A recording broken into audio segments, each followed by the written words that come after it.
여러분, 지금 우리 농촌이 사라질 위기라는 말 어제 오늘 일하기가 아니죠. 일할 사람은 없고 논밭은 비어만 갑니다.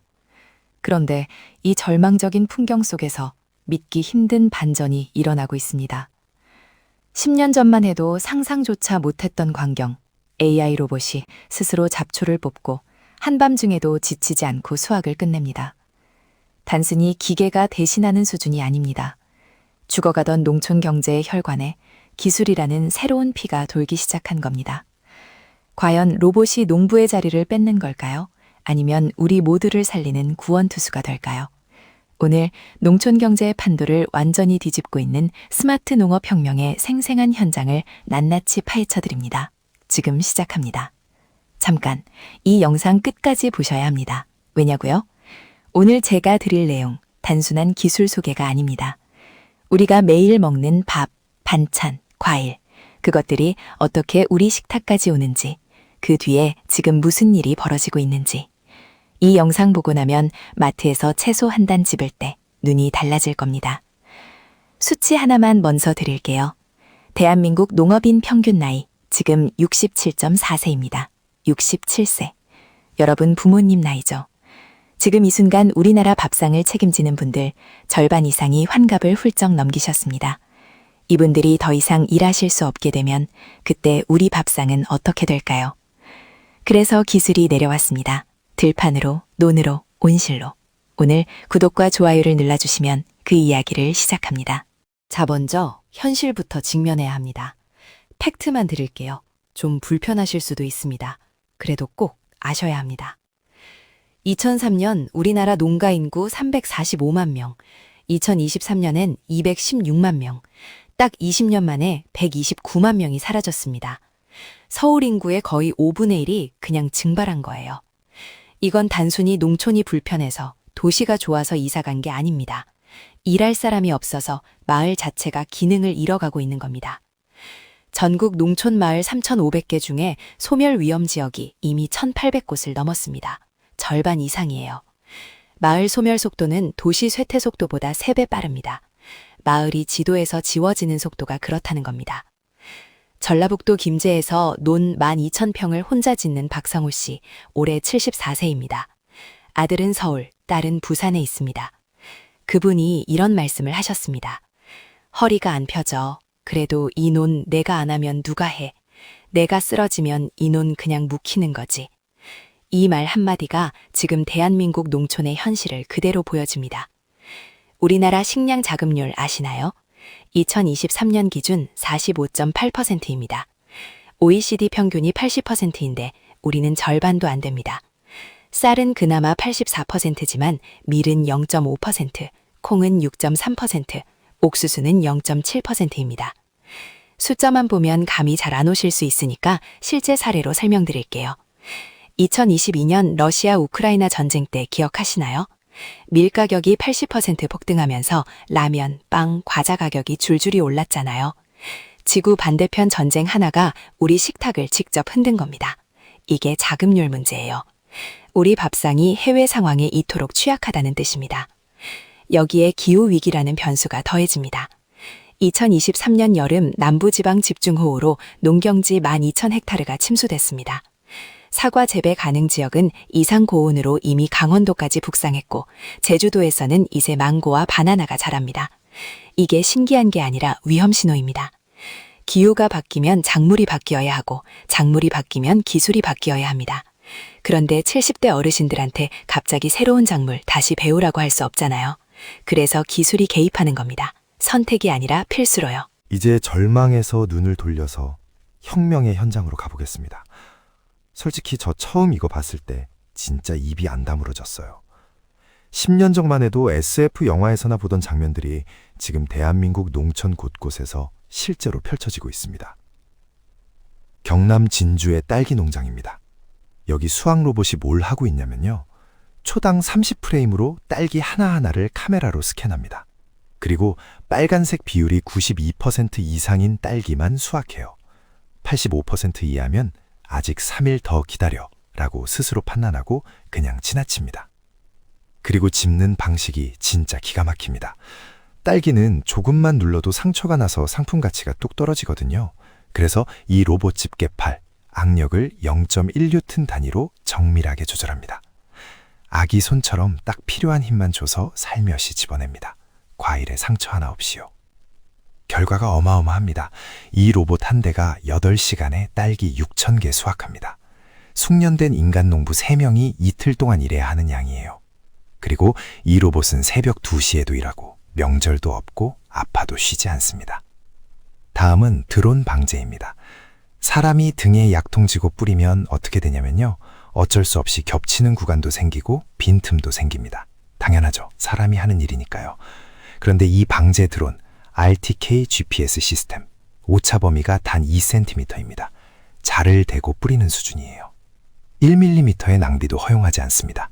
그 결과 농약 사용량 30% 감소, 토양 오염 획기적 개선, 그리고 농부는 이제 뙤약볕 아래에서 독한 농약 마시며 고생 안 해도 됩니다. 시원한 관제실에서 모니터 보면서 드론이 다 알아서 하는 걸 확인만 하면 됩니다. 1시간이면 10만 평 방제 완료. 사람이 하면 사흘 걸리는 일이에요. 충북 청주의 토마토 스마트팜입니다. 1200평에 센서가 480개, 온도, 습도, CO2 농도, 토양 수분, 일사량, 심지어 잎의 온도까지 15분마다 서버로 올라갑니다. 그럼 AI가 이걸로 뭘 하냐고요? 오전 10시에 구름이 끼어서 일사량이 떨어지면 3분 안에 CO2 공급량을 400ppm에서 600ppm으로 올려서 광합성을 보조합니다. 밤에 기온이 예상보다 2도 떨어지면 보온 커튼이 자동으로 내려오고 난방 온도가 미세하게 올라갑니다. 식물이 불편하다고 AI한테 신호를 보내고 AI가 즉각 반응하는 거예요. 결과는요? 같은 면적 노지 대비 토마토 수확량 2.3배, 상품화율 92%대 노지 평균 68%, 팔 수 있는 토마토가 훨씬 많아진다는 뜻입니다. 이게 기술이 만들어내는 차이입니다. 이건 진짜 말이 안 되는 기술인데요. 전남 나주 배농가에 설치된 AI 카메라 시스템, 이 표면을 매일 스캔해서 검은 별무늬병 포자를 발화 3일 전에 감지합니다. 눈에 보이기도 전에, 병이 퍼지기도 전에 미리 알아챈다는 거예요. 그러면 농부 스마트폰에 알림이 옵니다. 7번 구역 병해 의심 즉시 확인 필요. 그 구역만 집중 방지하면 됩니다. 전체 농지에 예방적으로 살포할 필요가 없어요. 농약도 줄고 돈도 아끼고 환경도 살립니다. 병원 예약 전에 AI가 먼저 진단해주는 수준입니다. 전북 익산의 논입니다. 무인 트랙터가 논 가장자리를 기준으로 0.5m 간격을 정확하게 유지하며 이양작업을 합니다. 오차 범위 2cm 이내. 사람이 운전하면 생기는 겹치는 구간이나 빈틈이 없어요. 그리고 이 트랙터 새벽 3시에도 혼자 일합니다. 날이 밝기 전에 이미 절반 이상 끝내놓는 거예요. 농부가 일어나 보면 논이 절반은 이미 완성돼 있습니다. 이게 진짜 일어나고 있는 일입니다. 자, 여기서 현실적인 질문 드려야죠.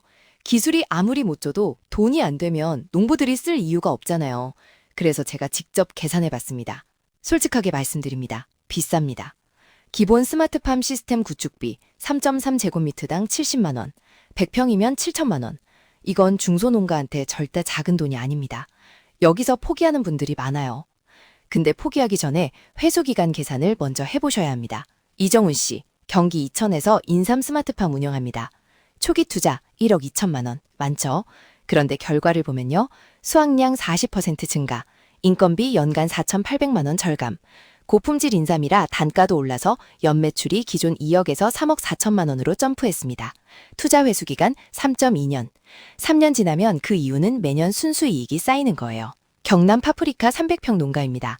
원래는 재배, 수확, 방제, 선별에 연인원 480명이 필요했어요. 외국인 계절 노동자 써도 연 3,600만 원. 스마트팜 전환 후엔 연인원 180명, 인건비 1,350만 원으로 줄었습니다. 62.5% 절감이에요. 3년 누적 절감액이 이미 초기 시스템 비용을 넘어섰습니다. 스마트팜에서 생산된 채소, QR코드 한 대 찍으면 이 토마토가 몇 도에서 자랐는지, 농약 언제 얼마나 썼는지 소비자가 다 볼 수 있습니다. 투명성이 신뢰를 만들고 신뢰가 프리미엄을 만들어요. 대형마트 스마트팜 PB 상품, 일반 농산물 대비 평균 22% 비싼데 잘 팔립니다. 같은 물건이 아니라 가치가 다른 상품이 된 거예요. 충북 음성, 김민수 씨 34살입니다. 5년 전에 서울 IT 회사 다니다 귀농했어요. 주변 반응이 어땠을까요? 거기서 뭐 먹고 살려고, 요즘 세상에 농사가 말이 되냐, 이런 말 들었대요. 그런데 지금 딸기 스마트팜 1000평 운영하면서 연매출 2억 1천만 원 찍고 있습니다. 그분이 이런 말씀을 하셨어요. 저는 농부가 아니라 데이터 분석가예요. 식물이 내뿜는 신호를 읽고 최적 환경을 만드는 거죠.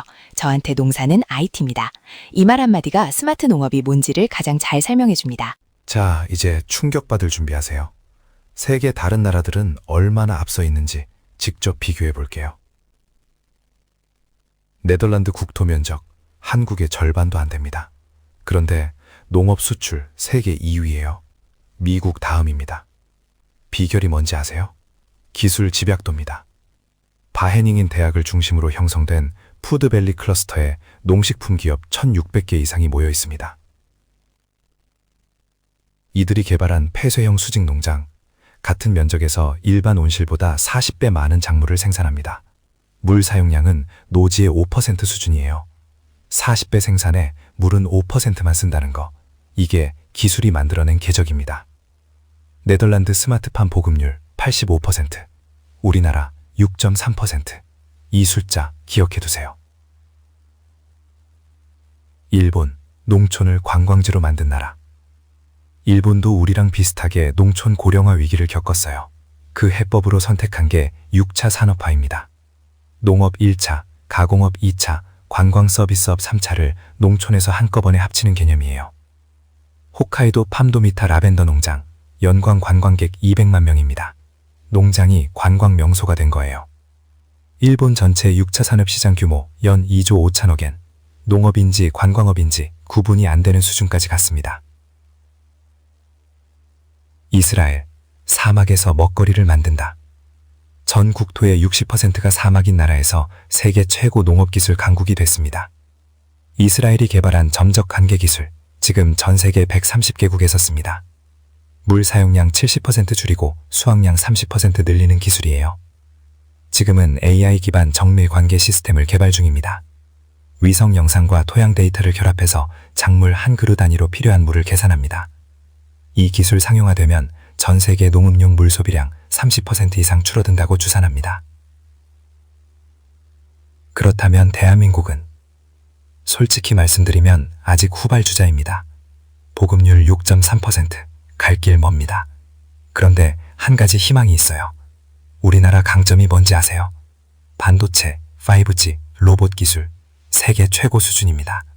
이 기술들이 농업과 만나면요, 후발주자가 갑자기 게임을 뒤집을 수 있습니다.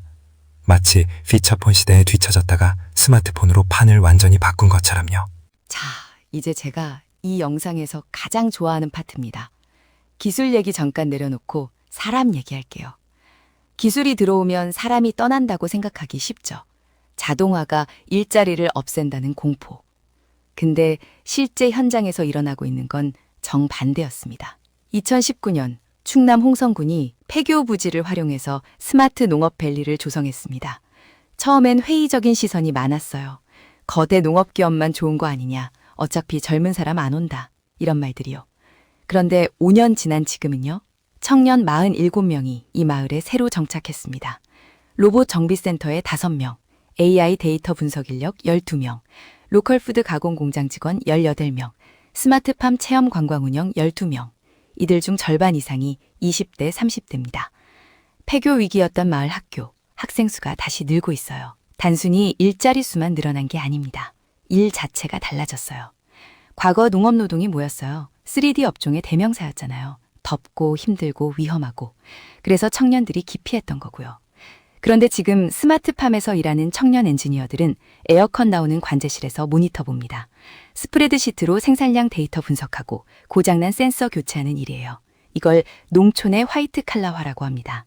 이게 제가 가장 감동받은 장면입니다. 60년 논농사 경험을 가진 75세 어르신이랑 AI 시스템을 구축한 27세 청년 엔지니어가 파트너가 됐어요. 청년은 기술을 가져왔고 어르신은 지식을 가져왔습니다. 이 논에서 왜 특정 해에 벼멸구가 많이 생겼는지, 장마 때 물빠짐이 일었던지 AI는 모르지만 어르신은 압니다. 60년 경험이 데이터가 되는 거예요. 그 경험과 기술이 만날 때 가장 강한 농업이 탄생합니다. 주말에 홍성 스마트팜 밸리 가보면요. 도시에서 온 가족들이 드론 방제 시연을 구경하고 AI 수확 로봇이 딸기 따는 장면에 아이들이 환호성을 지릅니다. 점심엔 오늘 아침에 수확한 채소로 만든 음식 먹고 저녁엔 로컬 마켓에서 장 봐서 갑니다. 이것이 6차 산업입니다. 연간 방문객 4만 7천 명, 마을 전체 연간 수입 5년 만에 2.8배 증가. 자, 여기서 저 잠깐 브레이크 걸겠습니다. 이 영상이 스마트 농업 홍보 영상이 되면 안 되잖아요. 진짜 문제점도 드려야 신뢰가 생기니까요. 스마트팜의 가장 큰 아이러니입니다. 가장 도움이 필요한 영세 소규모 농가가 가장 접근하기 어렵습니다. 초기 비용 수천만 원이 담보 능력이 없는 고령 농부들한테는 그냥 그림의 떡이에요. 정부 지원이 있긴 한데 신청 서류가 복잡하고 과정이 까다로워서 정작 지원 필요한 어르신들이 중간에 포기하는 경우가 많습니다. 기술의 혜택이 자본 있는 사람한테만 집중되면 농촌 내부 양극화가 더 심해질 수 있어요. 스마트팜 시스템 대부분이 소수 대기업 플랫폼에 종속돼 있습니다. 농부가 수십 년간 쌓은 재배 데이터, 토양 데이터가 기업 서버에 저장돼요. 만약 그 기업이 서비스를 중단하거나 요금을 대폭 올리면요. 농부는 자기 데이터를 인질로 잡힌 셈이 됩니다. 데이터 주권에 대한 논의가 지금부터 시작되어야 합니다. 마지막으로 이건 좀 근본적인 얘기인데요. 농업은 식량 생산 산업이기 이전에 공동체를 유지하고 문화를 전승하는 행위입니다. 할머니가 된장 담그는 법, 마을 사람들이 모내기를 함께 하던 품앗이 문화, 이런 것들이 AI와 로봇이 들어온다고 자동으로 보존되지는 않아요. 효율을 쫓아다 지켜야 할 것들을 놓치지 않도록 기술과 함께 우리 가치에 대한 논의도 계속되어야 합니다. 전문가들이 예측하는 10년 후 모습입니다. 도심 한가운데 수직 농장이 생겨 계절 없이 채소를 키우고 AI가 기후위기에 강한 신품종을 설계하고 글로벌 스마트 농업 시장은 2030년에 340조 원 규모로 성장합니다. 지금의 3배예요. 여기서 우리나라 기업들이 얼마나 파이를 가져가느냐. 이게 앞으로 10년의 핵심 경쟁입니다. 다시 처음으로 돌아갑니다. 새벽 5시 그 마을. 이제 소리가 달라졌습니다. 드론 프로펠러 소리, 관제실 서버 소리, 청년 엔지니어 통화 소리. 우리한테 2가지 미래가 있습니다. 하나는 아무것도 하지 않아서 논밭이 잡초로 덮이는 미래.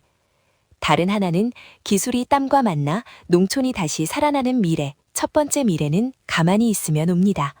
두 번째 미래는 우리가 선택해야 합니다. 오늘 밥상 위에 올라온 밥 한 공기. 그 뒤에 있는 기술과 사람의 이야기를 기억해 주세요. 스마트 농업혁명은 이미 시작되었습니다. 땅은 거짓말하지 않습니다. 기술도 거짓말하지 않습니다. 우리가 무엇을 선택하느냐만이 남았습니다. 구독과 좋아요, 알림 설정 부탁드립니다. 감사합니다.